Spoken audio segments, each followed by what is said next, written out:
I have a question for you. A 24-year-old patient is brought to the emergency department after being found unconscious following a generalized tonic-clonic seizure. He has no known history of epilepsy, but his friends report that he had been using a recreational drug that produces hallucinations and a dissociative state. On examination, he is awake but confused and has impaired pain perception. So, which receptor is most directly responsible for the drug's dissociative effects? You will learn the answer to this question after watching this video. Today, we will be talking about glutamate receptors of the central nervous system. In the rest of the video, you will see how quickly and easily you can learn these things. That's enough talking. Let's begin. Glutamate receptors can be divided into two major groups, ionotropic and metabotropic receptors. Ionotropic glutamate receptors include NMDA, AMPA, and Kainate receptors. Metabotropic glutamate receptors are G-protein coupled receptors. But in this video, we will mainly focus on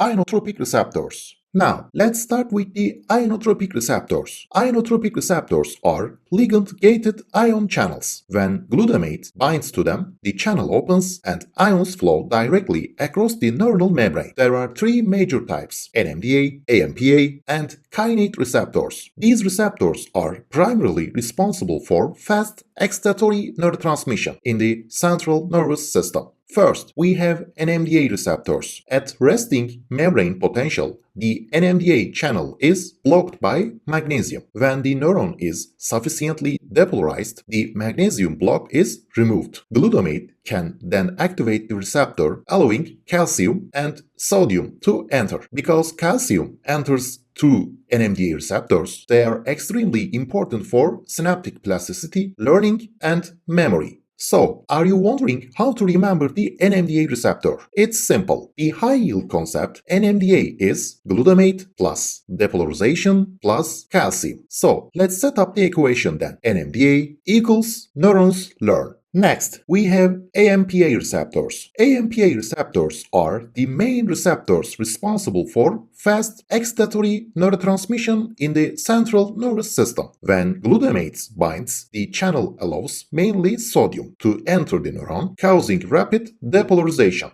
So, are you wondering how to remember the AMPA receptor? It's simple. The key point AMPA is fast excitation. So, let's set up the equation then. AMPA equals action fast. Finally, we have kainate receptors. Like AMPA receptors, they are ionotropic receptors that mediate excitatory neurotransmission. They are less commonly emphasized clinically, but they contribute to neuronal signaling and can also participate in presynaptic regulation of neurotransmitter release. So, are you wondering how to remember the kainate receptor? It's simple. The key point kainate is presynaptic modulation. So, let's set up the equation then. Kainate equals keep signaling.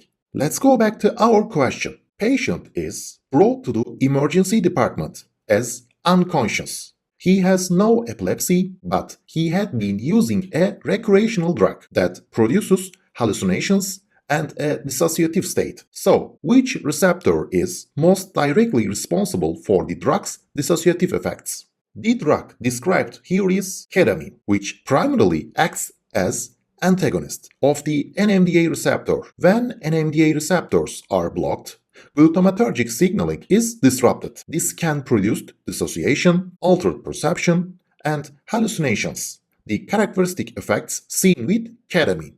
And that brings us to the end of today's topic. Now that you have mastered the core functions of glutamate receptors, it's time for today's high-yield challenge. If you are ready, here comes today's question. A patient with Alzheimer's disease is started on a medication that reduces excitotoxicity by antagonizing NMDA receptors. Which drug was most likely prescribed? I will be waiting for your answers in the comments. See you later.